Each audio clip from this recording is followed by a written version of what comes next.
At 8:17 on a Tuesday morning, my wife called me and said something I never expected to hear from the woman I had been married to for 11 years. "I locked your credit card." I laughed because I thought she was joking. Then my mother-in-law got on the phone. "From now on," she said, "you ask us before you spend a dime." I was standing in my kitchen holding a grocery receipt worth less than $40. I hadn't bought anything extravagant. I hadn't maxed out the card.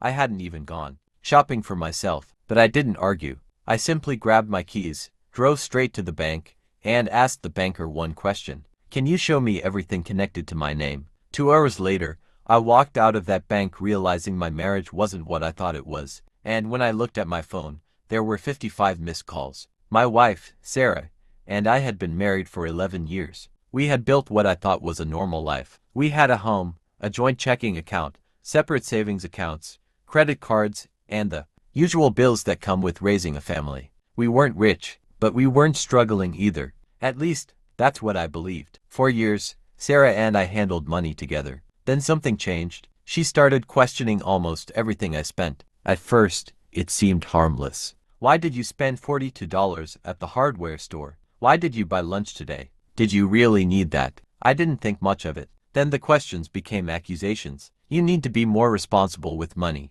You spend too much. You don't understand how expensive everything is." Eventually, her mother started saying the same things. My mother-in-law lived nearby and had somehow become deeply involved in our finances. Whenever I visited, she would make comments about my spending. "You two need to start saving properly. Sarah tells me you're spending more than you should." I found that strange, but I trusted my wife, so I ignored it. Then one Friday, I noticed something unusual in our joint account. There was a transfer for $7,500. I asked Sarah about it. She immediately became defensive. "It's handled." "What does that mean?" "It means you don't need to worry about it." That answer bothered me. A few days later, another transfer appeared. This one was for $12,000. I asked again. Sarah told me it was for a family investment. I asked to see the paperwork. She refused. That was the first time I realized something wasn't right, but I still didn't imagine what was coming. One Tuesday morning, my phone rang. It was Sarah. "I locked your credit card," she said. I thought I had misheard her. "You did what?" "I locked your card.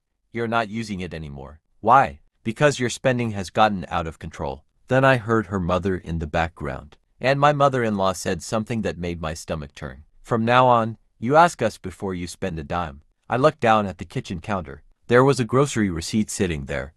Milk, bread, medicine, a few household items. Nothing expensive, nothing irresponsible. And yet somehow I was being treated like a teenager asking for an allowance. I could have yelled. I could have argued. Instead, I said, "Okay." Then I hung up. I grabbed my keys and drove straight to the bank. When I got there, I told the banker, "I want to review every account, card, loan, transfer, and financial agreement connected to my name." She pulled up my information. At first, everything looked normal. Then she stopped. She asked me if I knew about another account. I said no. She asked whether I had authorized a transfer of $19,500 from our joint savings account. I said absolutely not. Then she showed me something that made my hands go cold. There was another financial account connected to our household. Sarah was listed as the primary account holder. My name wasn't on it, but money from our joint account had been transferred into it. I asked where the money had gone. The banker couldn't give me information about an account I wasn't authorized to access, but she could show me the transactions leaving the account I shared with Sarah.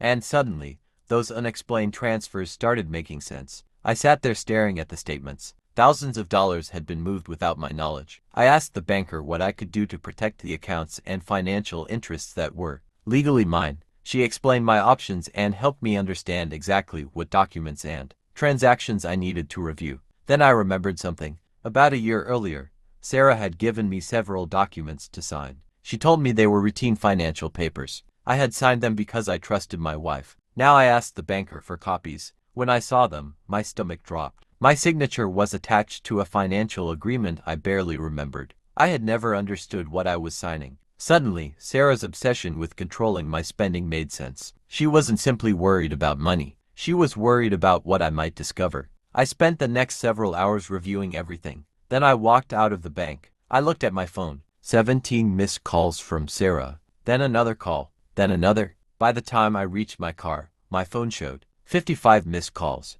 There were messages too. "Where are you?" Why are you at the bank? Call me right now. You're making a huge mistake. Then came a message from my mother-in-law. You have no idea what you're doing. For once, I believed her. I didn't know everything, but I knew I needed to find out. I didn't go home. I went to my brother's house. I showed him the documents. He looked at me and said, "Don't make any decisions tonight. Just find out the truth first." So that's what I did. For the next several days, I reviewed every statement I could legally access. Every transfer, every payment, every agreement, every recurring charge.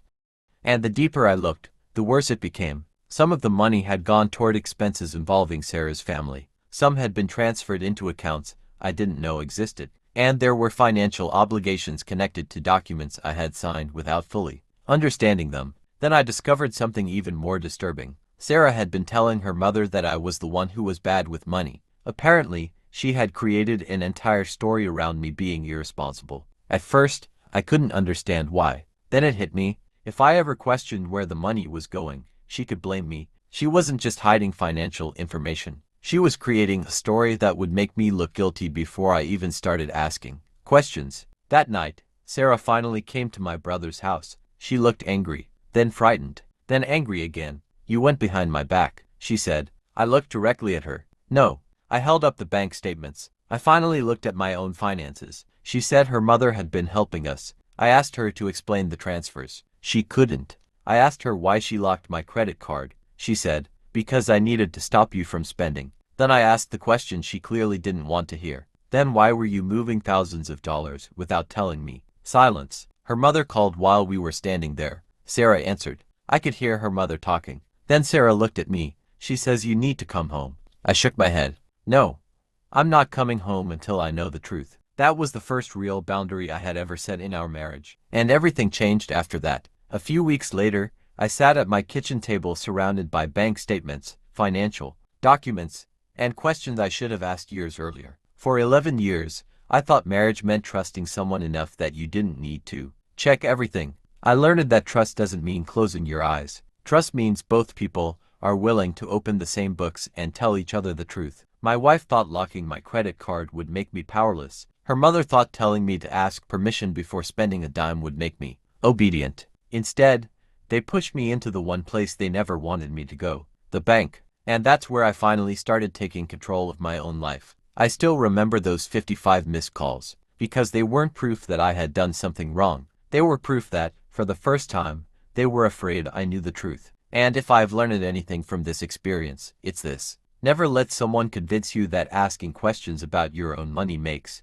you difficult. Sometimes the person telling you to stop looking is the person most afraid of what you'll find.